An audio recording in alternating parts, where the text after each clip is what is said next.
the Around the NFL podcast.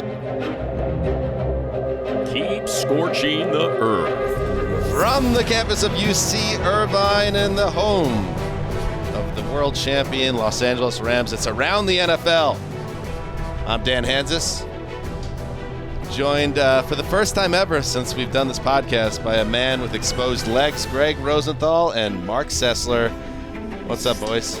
So not true. I'm sure we've worn shorts so on, much on hair. a show. Wasn't prepared for You it. have hairy legs, Gregg. I mean, I'm a hairy man. I didn't want to say anything because it's not It's a negative fine. comment. It's masculine. Fuzzy, It's and not- you're getting yeah, it's not a older. shot. It's getting hairier. Thankfully, sitch. unlike my brother and dad, not with the hairy back, so that's solid. Tough That- sitch. That's also, a this tough is the sitch. home of the Great start. Anteaters. Put some respect on Emeka Rosenthal's alma mater. I UC apologize, Irvine. of course. It is their forever home, the temporary home, at least in summertime, of the champion Rams. And I have to say, first of all, it's great to be here. It's a beautiful day in Southern California. We're in the shade, which is an upgrade from past years when we have been on location. This is a big crowd here. And we've been doing this long enough where we followed this whole saga of the Rams, and for years and years, the relocation drama around Los Angeles, and then the Rams eventually coming here, the temporary home at the old Coliseum, SoFi Stadium comes into being, and now you see what winning does. Tens of thousands of people filing through these gates throughout the summer, including thousands today. It's quite. They figured this out, Marc. They kind of stuck the landing, the Rams. If you were to script the narrative from when they announced the move to what just happened, winning the Super Bowl, and then the fan appearance today, you could not have scripted it more perfectly. The narrative you feared essentially 5 years ago came true. It's come into focus. It has come into focus. In a gruesome manner. I want to use this moment, though, because this comes up like maybe 4 times every episode that I have this anti-Rams thing. Yes. I had a healthy suspicion about what it would look like for us at our workplace and everything else. I am fine. We're good. The Rams are an enjoyable team that do things their own way. I can appreciate it. And we've been indoctrinated. I was here Thursday with my kids because that was the one day I think they could go to training camp, and they become Rams fans. They got an autograph from Aaron Donald in the line. I mean, they've got a whole kids Gregg zone, went to family zone. I was at a Jeff Fisher practice the first year he was coaching the Rams. To your point, it's night and day. We have some footage of that moment, and Gregg and his family were moved to the front of the line in front of normal civilians to get the autograph first. That Gregg is Rosenthal's so here. not true. Gregg. That is not true. He won the bracelet. You had to spin a wheel, and he won the bracelet. If he didn't hit the wheel, he did it. You had to get a little. Well, that's a little different. If there was a wheel that was spun, It's not remotely true. Spinning a wheel sounds more realistic. yes. So here we are at Rams camp, and we're excited to be here, and we're going to have some great guests, including the voice of the Rams, JB Long, Jourdan Rodrigue, who covers the Rams so beautifully for The Athletic. We're going to have a kind of like a Rams Knights of the Round Table Like that. conversation. I feel like that works. Whatever. Smart football minds. And we're also going to have Allen Robinson of the big marquee signing and free agency, along with Bobby Wagner coming to town. Those are the 2 big names on each side of the ball. We got Allen Robinson on the show. So we'll talk to Robinson what it's like to go from the Bears, perhaps the most moribund organization right now, to the Rams, which is Hollywood. But before that, what was that? That was a horn. That was like, hey, practice is starting, or move to the next drill. Should we do a better job painting the picture? We're literally behind, I'll say the south end zone because nobody knows, behind the south end zone of one of the fields here at the practice facility. So we're here right as practice is kicking off, and we're excited to be here. Before we get into some Rams talk, let's do some league news. The NFL has notified the NFL Players Association that it will appeal Judge Robinson's disciplinary decision, and it filed a brief as such this afternoon. All right. We have to start with Deshaun Watson. This is the next chapter of the story that we kind of predicted and thought was how it was going to play out when the first news came out about Sue Robinson's ruling on Monday. The NFL has indeed appealed the 6-game suspension for the Browns quarterback. They are seeking obviously a tougher penalty, and we're going to see how this now plays out. Now, the league, Gregg, had the option here of Roger Goodell determining the appeal himself, but he is instead handing that to someone else. And where does the story land for you right now? How this is going to play out? Were you surprised that it's not going to be Goodell himself that makes this decision? It makes me a little less certain from the feeling that if Roger Goodell wants Deshaun Watson to be suspended for a year, which he does. They've been pushing for an indefinite suspension that would be a minimum of a year, which would probably include a fine and perhaps other things Watson has to satisfy, like counseling. That if Goodell wanted that, then that's what's going to happen. Now, him appointing a different arbiter in the case adds a little more uncertainty, but ultimately, I think that's what's going to happen. It's very hard to predict, but I think Watson's lack of remorse, which we've talked about on this show, is absolutely factoring in to what's going to happen.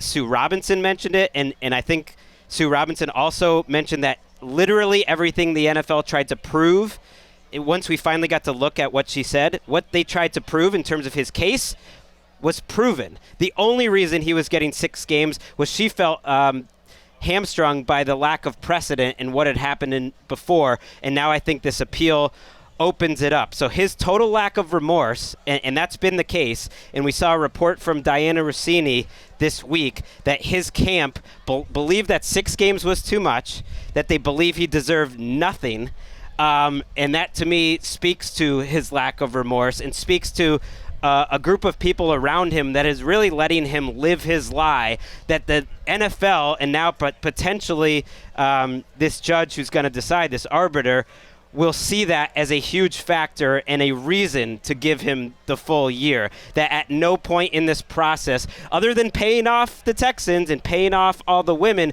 has he actually expressed that he ever did anything wrong. You had talked about this lurking as a legacy-defining moment for Goodell, who had the chance to step in if he wanted to oversee it and come down with the ruling that would have addressed a lot of the things that you just said. I do think that it is in a hazier place right now when Judge A came up with the 6-game ruling, and this is another judge who in theory is going to look at it through the same lens and decide Sue L. Robinson, was completely wrong with the amount of games.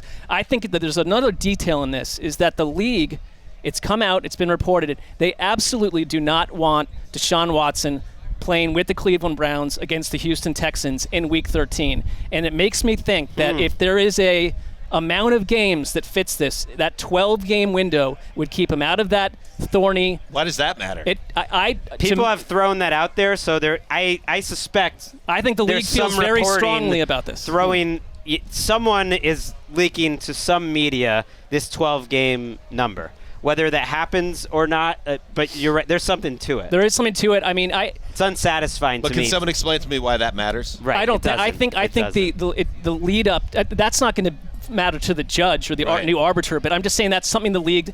It's going to be a massive story, no matter when who he plays in that first. It will be. Back. It's a detail in there, but it's an unsatisfying conclusion. Like 12 games seems like a very strange half measure. Like yes, it's okay. We're saying it's more significant than Ben Roethlisberger, or certainly more than Jameis Winston, who she mentioned as sort of a precedent. But then it's this in-between number, and that's why I think the NFL doesn't want that. They want the year. I do think that we're in a much different place in terms of what the result could be because Goodell is not overseeing this. It's been put into a different place, and I agree with, obviously, we are of like mind about where this should land. I think it should have been an indefinite or full season. That would be my choice if I were in charge of the whole thing. But like it's an independent guy who's going to come in and look at it through a different lens than Marc, Gregg, Dan, and a lot of the fans may come up with a completely different result here. If that is, and that makes sense why Robinson came down with just the 6 games on precedent, you kind of wish, and Gregg, to your point earlier this week, that Goodell then came in and be like, well, that's fair. But everything else that she found backed up what we thought. Right, and this is without precedent. I am establishing the precedent as the commissioner, and I am dropping the indefinite suspension. And if you want to take us to court, do it. But this is what we feel like the league needs to do to get caught up and be in the right place on this.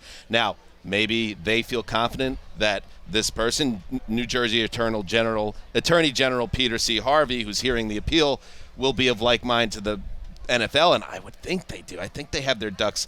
I mean, they've been meticulous about how they want to handle this, the NFL, that's how this is going to end up.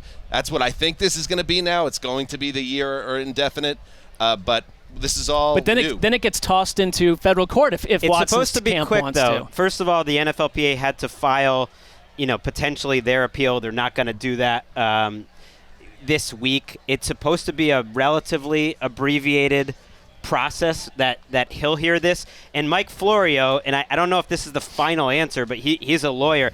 He believes strongly, and he thinks it's definite, that Watson's 6-game suspension after the NFLPA decided not to appeal that is upheld. That any potential push to federal court would kick the can to week 7, and that would basically be the playing field that they would be battling for. That there's no way he would be there in week 1. They accepted that. Right, they're so you accepting can't go back on exactly. that. Yeah. They're accepting that. He will be playing in the preseason apparently too, which is also just strange. The whole thing. Jacoby Brissett, of course, in line to start games for the Browns, perhaps the whole season, depending on how this plays out. Of course, we'll continue to follow the story. The NFL season kind of sort of got underway this week on Thursday with the Hall of Fame game in Canton. It was a Raiders 27-11 win over the Jaguars. Marc, I imagine you were tuned in for every second of action. What was your biggest takeaway? Many of the seconds. First of all, I think it's so funny because there are a ton of articles out there reviewing the game, and we know that tangibly the game means very little, but it's just the excitement that football is back. It gets so much focus. Oh, yeah. And so I like that part great. of it. Like, it's on NBC. It got treated like a true primetime game. I remember it's got your boy Mike and Chris kind of debuting as the Tarico was wonderful. I remember in our ATN blogging days being tasked with, covering that game, and you end up writing like 1,500 words because it's football and the announcers are there and there's all the discussion. And then somebody pops out, like last year was Micah Parsons for the Cowboys. This year it is Trayvon Walker. That's not my take as so much as it's no, Trayvon Walker looked, it's just you wanted to see something if you're the Jaguars or a fan of the team, and you did. The Raiders struggled. They gave up 5 sacks. Josh Jacobs, I think this was one of the bigger storylines, that Josh McDaniel, who's going to do things differently, we know that coming from the Patriots way, had Josh McDaniels, in theory, their starting running back, out there for the first 2 series. He ran hard, he ran a lot, but they've got Zamir White as well, and so I think that's one bad to look at with Las Vegas. He played all their running backs. This is like overreact to preseason I know Gregg hates this because I saw you tweet about this. Well, I hate overreact to preseason usage. Season, he must hate Josh Jacobs. He's playing. It's like, no, every coach is a little different, and Josh McDaniels is coming from the Belichick school of every year he approaches preseason snaps differently than the year before and different week to week, and there's no point even reading into it. He might feel for whatever reason, let's play Jacobs this week, and then he's not going to play the rest of the preseason. Or he thinks, I want to get all the running backs some snaps because I'm just looking at it, and that's what he did. He still put Jacobs out there first, so it's just impossible to know what any of that means, but we can say Jacobs looked good. Zamir White looked good. I would also add they did not pick up his 5th-year option. They drafted his replacement in theory, and they're a new regime. Trayvon Walker was my one takeaway. Was like, ooh, that was spicy, kind of like Micah Parsons a year ago. There you go. No free lunch for Josh Jacobs at this stage of the game. He's got to earn his playing time. We'll see if he does. And it looked like a Josh McDaniels offense, for what it's worth. I thought so too. Crack back blocks, and they're great. Isn't that illegal? A great screen. Maybe I'm saying it wrong, but with where they got the pulling. Crackback blocks. Not exactly. No, that's not exactly. I think that's legal. frowned upon I'm at this saying point. sort of like the smash blocks is really what I should be saying. I thought the game reminded me of Paris in the 40s. Just a beautiful place. That's a perfect parallel. Time to be alive. I think crackback was the correct term. It was. A crackback block is a blocking scheme element where a player is split out wide or in the slot will motion. Oh yeah, you're using no blind side. You're using those those receivers, those Greg tight got the ends, W on that one. and just everything's It wide is Paris open. in the 40s. Maybe Paris in the 30s? 20s? 20s. The screen game, looking lovely. Finally in the news, Steelers have, making us look dumb, have said, yeah, we do want to do a contract with Diontae Johnson. 2 years, $36.71 million, $27 million in guarantees. So Johnson was holding in at Steelers camp. Turns out he was doing it because they were working on a contract, and they get it done, Marc. So we talked about Diontae Johnson and his abilities, and now they have a guy. And I guess it's, teams evolve. Steelers are a well-run organization.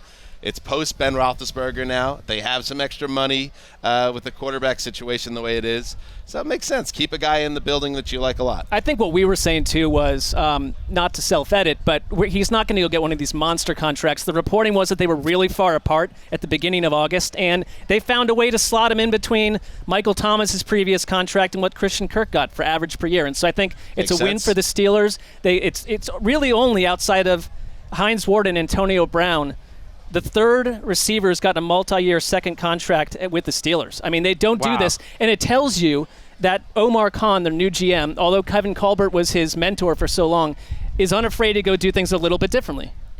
I agree, and I also would say the deal doesn't happen unless Diontae Johnson is willing to play ball and ultimately take the bird in the hand, take the short money now. And I would do the same thing personally if I was somehow in Diontae Johnson's situation. You know, he's a mid-round draft pick who's making, Sounds like a high-concept comedy that I would watch. What? Gregg Rosenthal goes into the body of Steelers wideout. I'm saying he was willing to play ball. It makes financial decisions. Take well below market deal because I'll take it. Because it's only 2 years. That's the key. Take well below market, not mess around, get the life-changing money now, and be a free agent very soon because the Steelers weren't going to pay market value, and that's fine. That's good. Everyone's happy.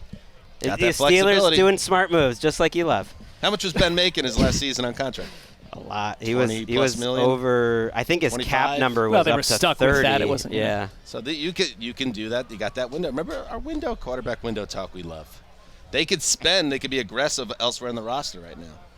T.J. Watt's got the big money. Absolutely. You're right. They're saving at quarterback. All right. That's what's happening in the news. We're just getting started here. We have, by the way, a very, very special guest, one of our favorite people at the end of the show. But coming up next, after the break, we're going to have the Knights. What did I call it? I don't remember anymore. The Knights Roundtable? Knights of the Round Table. The Knights of Templar Roundtable Whatever. scenario? We're going to talk the X's Rams and O's football experts. with the X's and O's experts, Jourdan Rodrigue and JB Long, up next. Here's the snap, here's the knee. The Bengals will not call a timeout. The sidelines empty. Rings for the Rams. A Lombardi trophy for Los Angeles. All right, there it is, the call by the voice of the Rams, and we're very happy to have him, JB Long, also joining us from The Athletic, one of the great beat reporters in our league, Jourdan Rodrigue. Welcome back, both of you, to Around the NFL. Let's start conversation about these Rams, and you have to start the conversation with Matthew Stafford, the quarterback who is going to be out of practice for the foreseeable future. Sean McVay said on Thursday that Stafford is dealing with an elbow injury that is, quote, a tricky deal. Also said that it's abnormal for a quarterback. Jourdan, is this something we should be worried about? I mean, arm pain in a quarterback is never not a concern, but I also would say that this has been a known issue. It was a known issue last year. It's an ongoing issue. And it's a known issue in the spring as they tried some non-surgical treatments. It's a known issue entering OTAs. It's a known issue entering training camp. So when you're seeing the on-load, deload schedule, it's not indicating a setback. This is something that they thought, well, we have to try it this way. Now, I don't know specifically the nature of the injury itself. Sean McVay's comments yesterday to me were striking in that he mentioned he'd never dealt with something like this, specifically with a quarterback. He also declined to agree that it was tendonitis. He made it sound a little bit different than that, and he talked about it in terms of a baseball injury, less so a quarterback injury, and he said that the team is sort of figuring it out also as they go in terms of this new treatment strategy that he's on. But this has been an overarching theme since basically they stepped off the field in February, or stepped off the parade buses a week later, or stumbled off the parade buses a week later, and it's been a known issue. And so I think that when you're looking at it, yes, there is concern, but there's also the nuance of they are on schedule with the premeditated plan that they had for him coming in, and I expect him to unload back up in Thousand Oaks, kind of away from from eyeballs and all of that when they start really installing in earnest for Buffalo. I would just ask this because, McVay,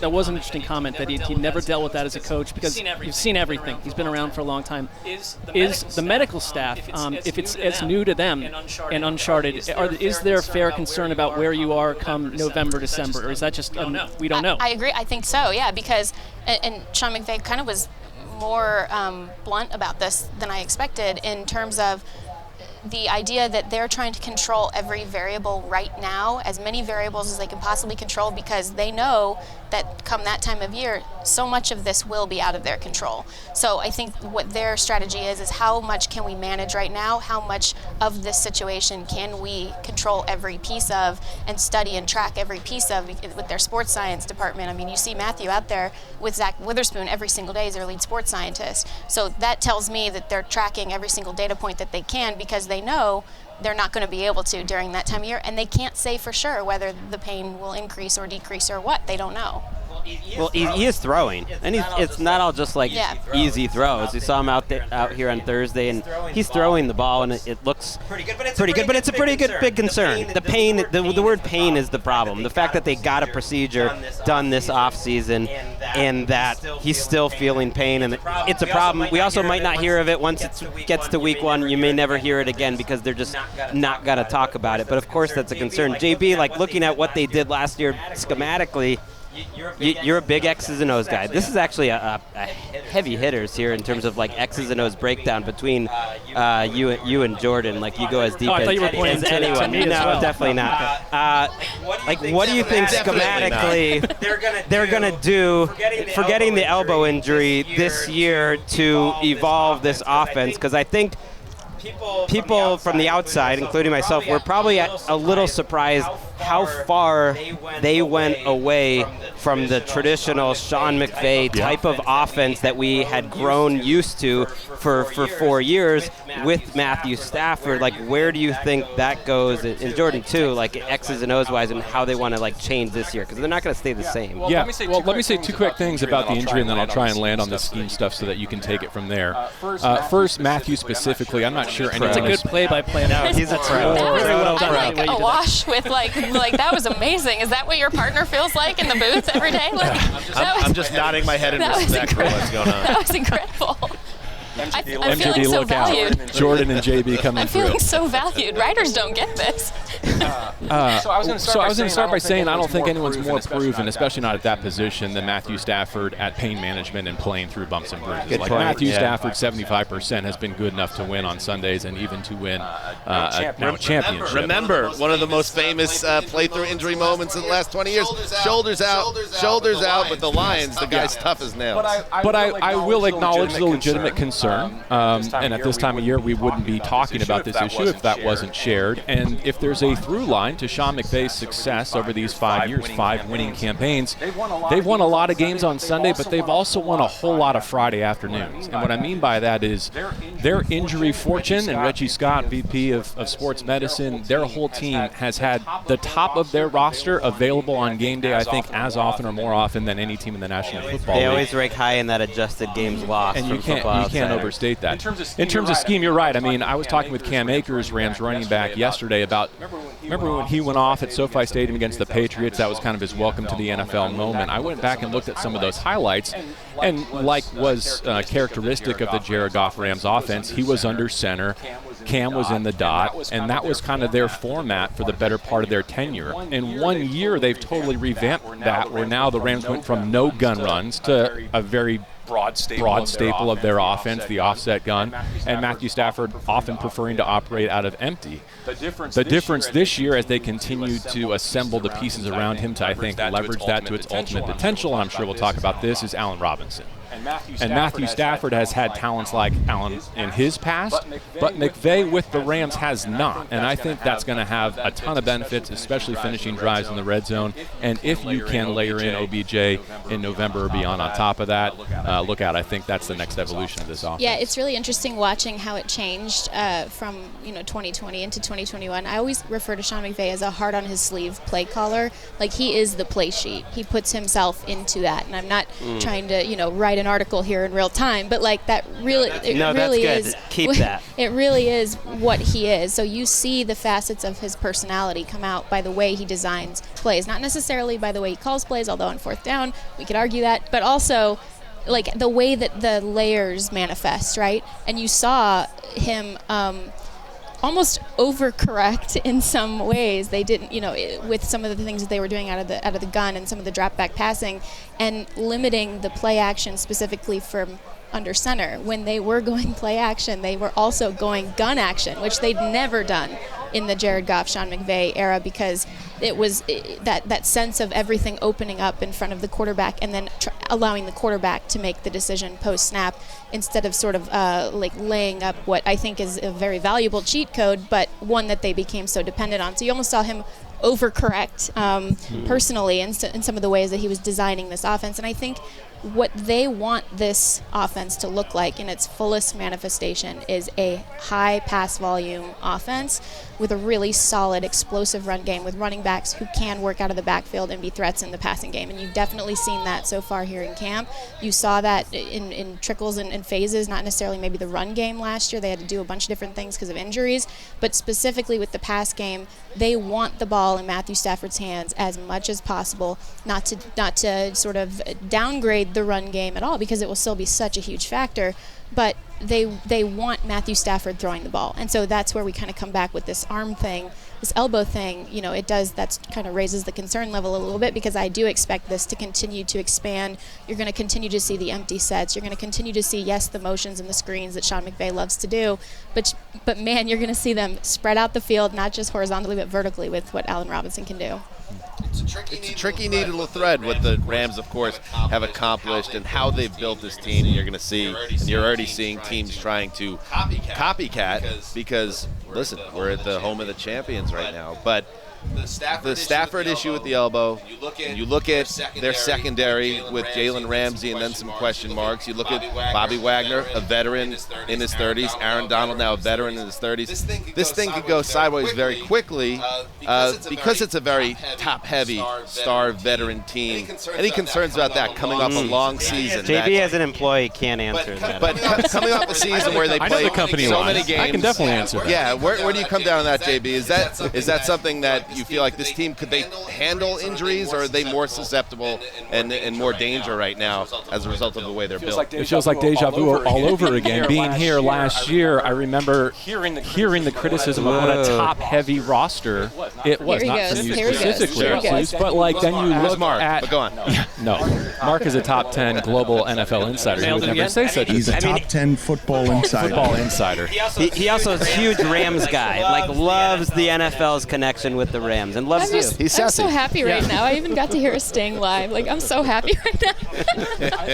I think what last year taught me is just how profound appreciation you have to have for the stars needing to align in so many regards for a moment like that to happen at SoFi Stadium. Everything from the Broncos being willing to trade Von Miller and OBJ getting out of Cleveland to make himself available post-deadline as Robert Woods tears an ACL, to having a future Hall of Fame safety down the road 2 years into retirement in San Diego who's been watching and studying your scheme and can step in and play just about every meaningful snap throughout the postseason. I think there's a valid case to be made that this roster, this team, could beat last year's team. I think last year they may have been a year ahead of schedule, especially with respect to Stafford and McVay and the weapons they've assembled around him. Now, with the schedule they're going to face, does that mean they're going to have as good a record, win as many games, or go as deep as they did? No, of course not. But I don't think it's because they're top heavy. I think to capture the sense of urgency and to have all of the good fortune from the footballs bouncing their way to getting the sleeper agent of the San Francisco 49ers into the postseason to clear out the Cowboys and Packers, like, you can't replicate that. That'll never happen again.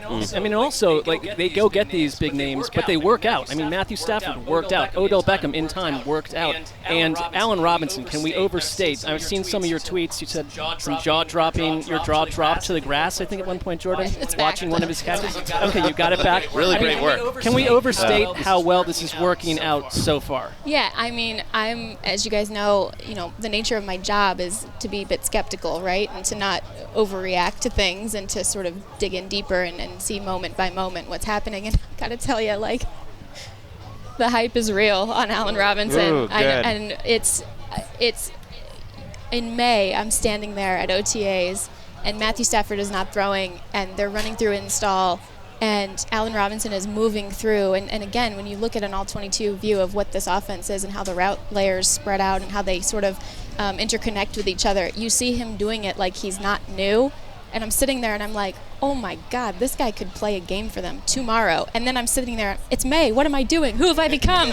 and I'm sitting there thinking this is going to be so special, and it has been special every single day, even on the days where you can tell they're sort of experimenting with each other with the ball placement, and they're figuring out leverages, and they're figuring out the way that Allen likes to catch and the way that Matthew likes to throw and some of the timing stuff. And sometimes that leads to the turnovers or the drop passes or whatever, but you can see the collaboration, and it's very similar to how he and Cooper Kupp collaborated on this offense last year, all through the spring, literally drawing plays in the grass after practice. And I think it's so special. And when you think about the addition here and talking about the guys that have worked out, there's also when the Rams are targeting these players, it's not wantonly. Like, they're not just saying, oh, that guy seems pretty good. Like, they do have a analytical study of the top tier guys who they will pursue, and they value, how much capital can we push in on that specific tier of player,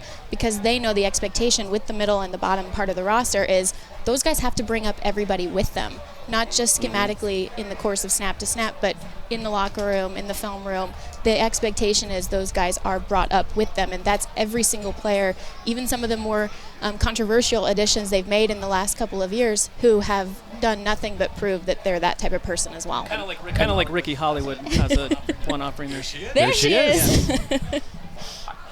I was wondering if you guys came to try and get Ricky back, or there's a plan percolating, yes. But we can't share it with you. Dan, you probably want to sit down with Les Snead and give him your Will Fuller pitch, right? Because the Rams are.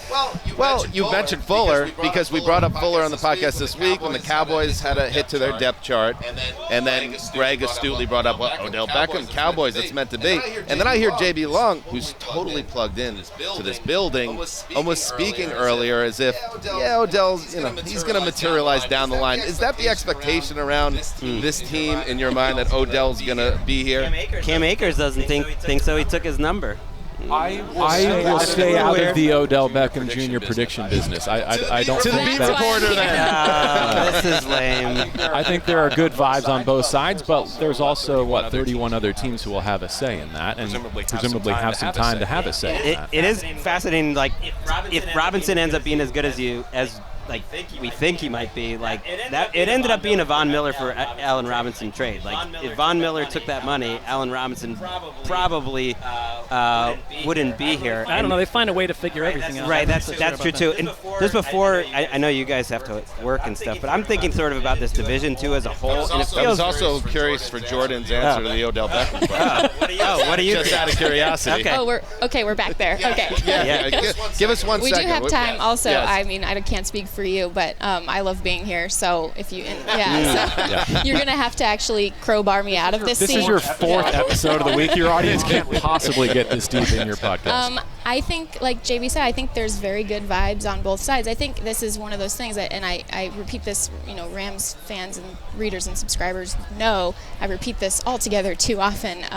Multiple things are true at the same time about this situation. Like, I personally am optimistic that this is something that works out longer term. I don't expect Odell to be back until like November-ish, so there's not really a timeline on this. While at the same time, it's another truth that he has every right and should do what's best for himself and his family. So I think that he seamlessly fits back in with this group. They stay in contact with him. Sean McVay is like publicly wooing him in every chance he gets. And, Odell was at Sean's wedding. I mean, it's like, there's good vibes, right? But at the same time, multiple truths. Like, yes, I can see him fitting in and making an impact because, like I said, they do hope by that time of year to continue to be a high-volume passing attack, right? Barring any sort of setback or elbow flying off into the sun or whatever. And so at that point, I do see him fitting in. I see a role for him. I see some flexibility perhaps on the second year of such an offer versus maybe some incentive-heavy stuff on the first year. And I also think that at the same time, Odell very rightfully should do what's best for him, whether that's emotionally being here and sort of settling in Los Angeles, maybe like full-time, or whether it's someone else, gives him a huge offer that he can't and shouldn't refuse, because you need to make sure that you're taking care of, your family's taken care of. You think they make some of these moves with 49ers in mind? It looks like a two-team division to me. And Sean McVay's offense has struggled against the 49ers. They won this. I think it's gotten a little overlooked that they really won the Super Bowl because of the defense more. It's a team game, but if you have to apportion credit, this is a team that embarrassed the Cardinals, embarrassed Tom Brady until the Rams started fumbling every time, held the 49ers in the teens and kept getting the ball back in the Super Bowl, in part because they haven't had answers for the 49ers in the regular season on offense. Like, how much do you think this battle between Shanahan and McVay plays into their offseason thinking, and how do you see that going this year? Because it seems very important. I'm fascinated to hear you call it a two-team division, because given the way last year ended with the heroics at SoFi Stadium, Week 18, and then also in the NFC Championship game, I was surprised when the schedule came out and the Rams and the Niners are done by Halloween. Their games are early, which usually says that that's not how the league necessarily sees the division playing out. It may have just been a scheduling quirk. But in terms of answers to the Niners, how about Bobby Wagner? Because the way this division plays, the Rams have absolutely wiped the Cardinals, right? The Seahawks have had the 49ers number, and the Niners have had good success more than any other team in the division against the Rams. But if I'm not mistaken, now every remnant of the Super Bowl team in Seattle is now gone, with Russell Wilson going to Denver and Bobby Wagner being here. And it's such a departure from their team-building model, Jourdan, to invest in a veteran future Hall of Fame off-ball linebacker that's typically a salary cap corner that they would cut, that I think they saw something special there, not necessarily to solve the San Francisco conundrum, though I do think he will help in that regard. And I'll just add one other thing, because we haven't talked about, despite not having a top 100 pick in the draft, I think they have found some starters again on defense, especially in their secondary. Given the quarterbacks and the offenses they're going to face on this championship schedule, you can never have enough corners, but especially here in 2022. Give us the names. What are the names? Darian Kendrick would be one. Jacoby Durant, seeing some good things from Rush Yeast, although they're so safety heavy. They came in thinking, corner is a position of concern. In the draft, they leaned on what they do best. They found a ton of guys who are maybe perhaps overlooked in some areas of athletic testing or certain phases of the standard draft process. They run them through these personality tests to determine whether they're a culture fit for specifically what they're going to ask them to do. And then they show up day one and they start to ball. And I'm not kidding, this kid, Darian Kendrick, he's matched up against Allen Robinson in the red zone and holding his own. And this is something to watch.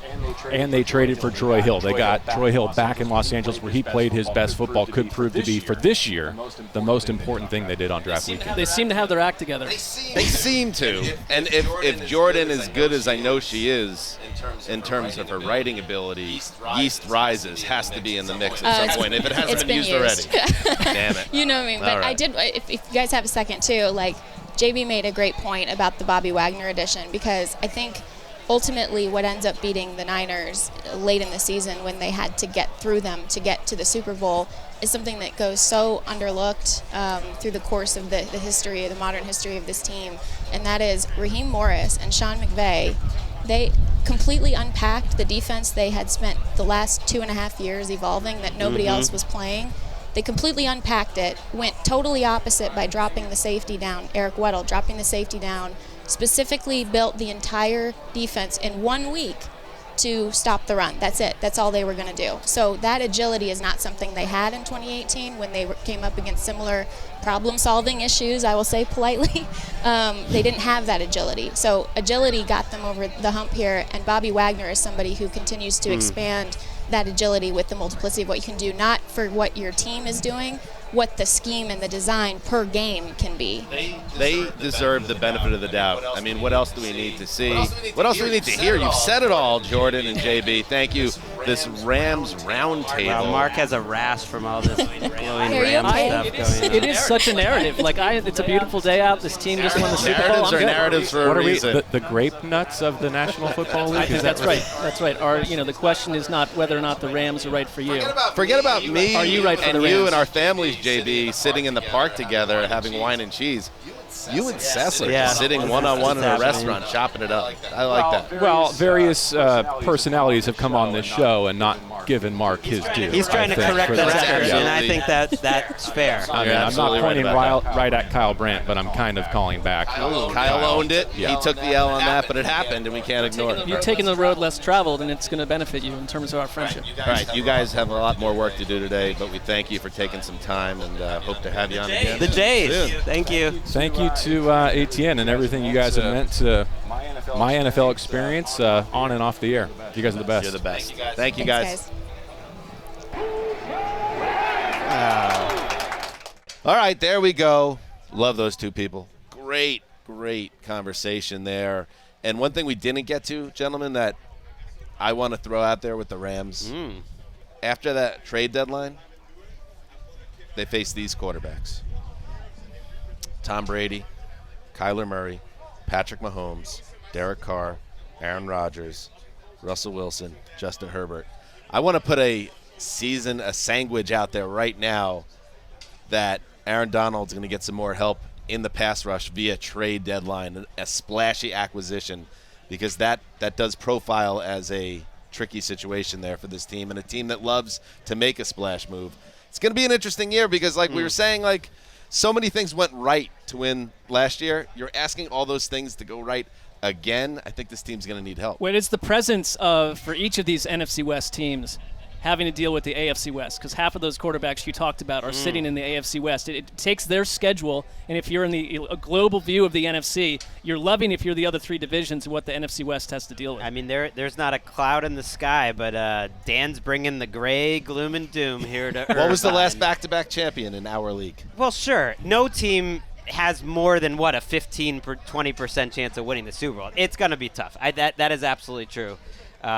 It's the elbow thing that worries me. I like that point on the defense. That's a good prediction because they are awfully thin in terms of their outside pass rush. I know they feel like they can generate it, and they got Leonard Floyd, and things work out usually, but they are rather thin. They did not replace. Remember our first edition of Training Camp Whispers when I brought up Matthew Stafford's elbow, and Gregg was like, "You're a fool.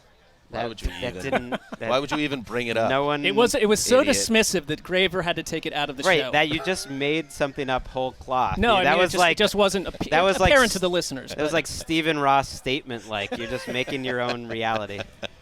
All right, good stuff.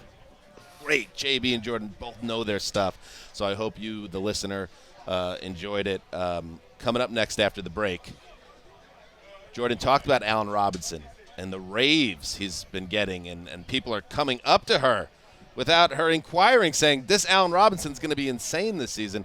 Well, we're going to have Allen Robinson right next to us, and we're going to ask him about his debut season with the Rams right after this. All right, welcome back. As promised, two huge pieces added to the Rams. Everybody talks about Bobby Wagner on the defensive side of the ball. On the offensive side of the ball, it is Allen Robinson, wide receiver. Welcome to Around the NFL. Appreciate it, man. Thanks for having me. How does it feel? Obviously, everyone knows what's going on in Chicago. That is a team that's rebuilding. It's had some down seasons. Now you come to Los Angeles. You're all of a sudden part of the defending champions. What's the vibe, the difference for you? For me, the difference is, they're different organizations, obviously, but again, for me, man, coming into here, wanting to be the best player that I can be, and like I said before, man, playing alongside guys like Cooper, playing alongside guys like Matthew, AD, when you playing with the best, man, that brings the best out of you, and I've seen that even from myself, since I've signed here, just how I approach the offseason, how I approach coming into camp, on my day-to-day, is just continuing to challenge myself to get better.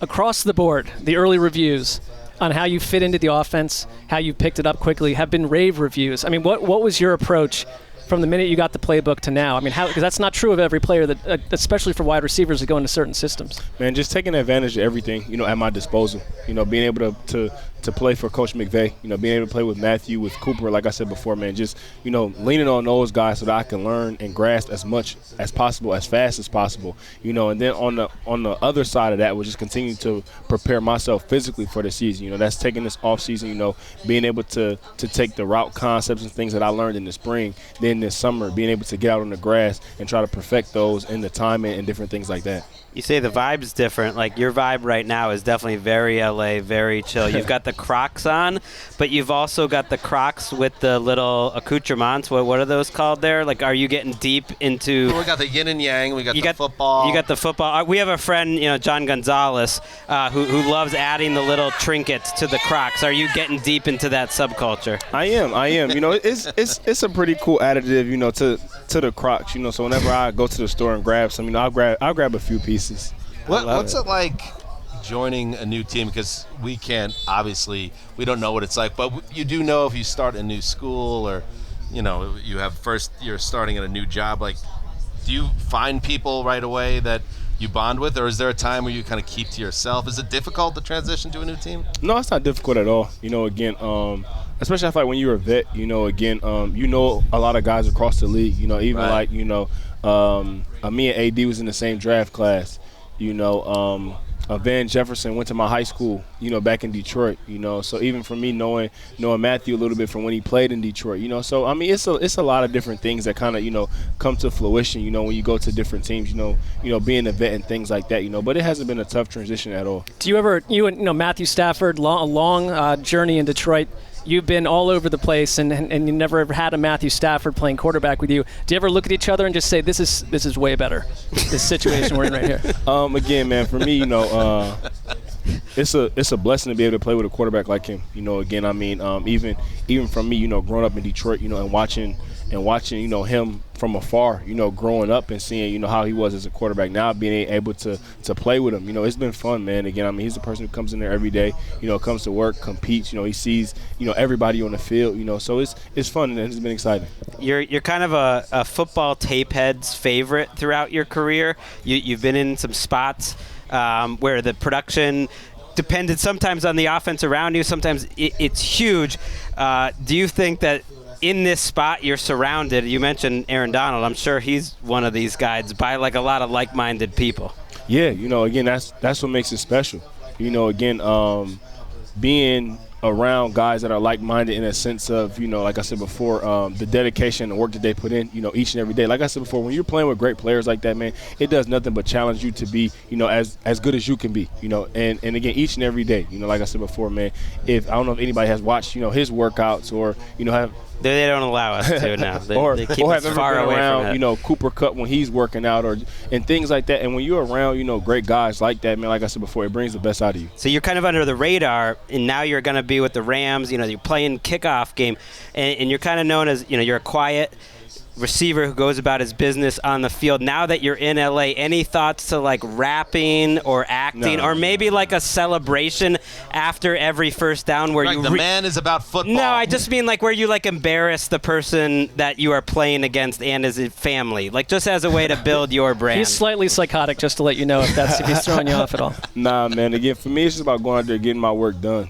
At the end of the day, everything else will take care of itself. Like I said before, man, I came out here very focused, and I want to continue to, not only be that, but continue to enhance my game, and as cliche as it may sound, as being the best player that you could be, for me, that's been my main focus, since the day I stepped foot in this building, and that will continue to be my ultimate focus. Did Sean McVay, when Odell Beckham came to the Rams last year, there was a lot of chatter that he got on the phone with Odell Beckham and said, this is how you're going to be used, this is why the Rams fit you. Did he make special pitches to you? Did he go out of his way to make this the most attractive landing spot? Yeah, again, we spoke, before we came to agreement on the deal. But again, I said this the other day, but I don't think that they knew that they had to sell me as much as they did. I had been able to watch, his system and Matthew and those guys from afar, for a good little while. So again, they like this answer. They like that answer. Marc likes to think it was his question that's getting the applause. I think it was from a large variety of people here. But yeah, he put on some tape and show how it would be used and things like that, and again, I saw myself fitting in well. All right, so last question. From Detroit, you were in Chicago, known for the deep dish, and it's the Midwest, so the bratwurst and all that stuff. Here in Southern California, Mexican is huge. It's great food. What is the Detroit food? What is the food from where you grew up that's the best? I would say, and this may sound crazy to some people, and I say this all the time, if you're ever in Detroit, they have Detroit-style pizza. That's been getting very popular now. Wait a second. I love pizza. I'm a pizza guy. Tell me about Detroit pizza.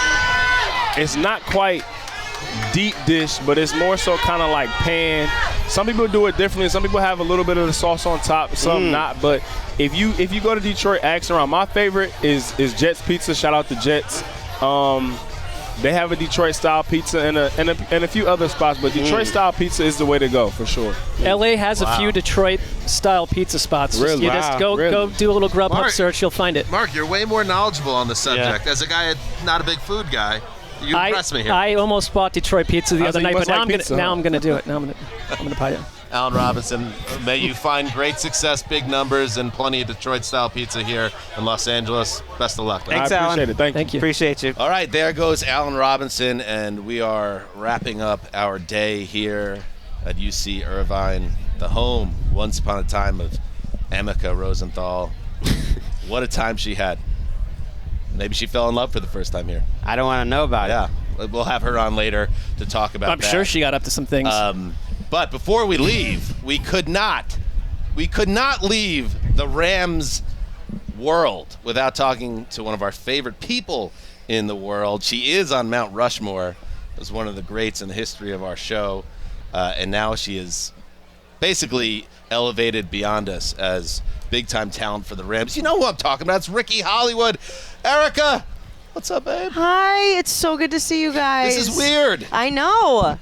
You're like a guest on the podcast. But is it like, it just feels like it's another podcast, except you're wearing Rams merch. Yeah, that's it's not that far removed. Yeah, that's true. No, it's definitely different. But you're sitting far away from us. Do I take that symbolically to mean anything of any nature? I wouldn't. But I mean, you can look into it however you want. What's going on, Ricky? You've been now with the Rams for about a month, right? Yeah. Yep. What are you doing? So they have me doing a lot of stuff. I'm doing the Morning Minute, which has been doing really well on social. You're getting noticed by the fans over the Morning Minute. You're a Ram out. Yeah. Yep, exactly. They try to make Gregg. Rams into every word. Yeah. Ramily. Kobe Durant came up to me and he's like, "Oh, you're the Minute Lady." He's one of the rookies on our defense, which is great. So yeah, it's been really good. We have a celebrity flag football match today. I actually convinced Rachel Bonetta to come down again, so she's playing in that. Bonetta's in the celebrity. What about us? We're here. I did actually pitch you guys, and they passed. We're huge in Scotland. You know that. I know. I did say, do you want me to reach out to any of the ATN guys? Dan and I have cannons too. And I would pay money to be in a flag football game with YG Marc. and TikTok stars. I'm not worried about the other people, but I just want to be either on Marc's team or an opponent. Either way would be delightful. It's intense. I would love Gregg via Marc. Gregg's lining up in the slot. Marc lining up as the nickel corner, and let's just gonna jam him at the line of scrimmage. Let's rock. Dense press coverage. I'm Gregg receives off the line. no. It's not happening. No, I don't think so. That's amazing. You're experiencing training camp in a way. You're a real football guy now. Football girl. You're here literally every day. We've never experienced training camp where you're living at the you know what I mean. No, it has been nice. It has been great to be here every day. But yeah, no, it is a completely different experience too, sort of being at the facility and with, I'm staying at the Players Hotel, so, getting coffee in the morning, really getting to know everybody. What's going on at the Players Hotel? Take us Players Hotel, very nice. Continental breakfast? Yep, gym is great. There's also a Players gym that they built in a ballroom for them as well. Per diem? Do you have a nice per diem? Oh yeah, everything is wonderful. Fantastic. Everything's on the arm, as Keith Hanzus would say. Yeah. It's been really great. But no, it's been awesome to be here, every day in a way that I wouldn't before. We've come down here together as a show, and you sort of just see something. It's a walkthrough day today. You're not going to see much regardless.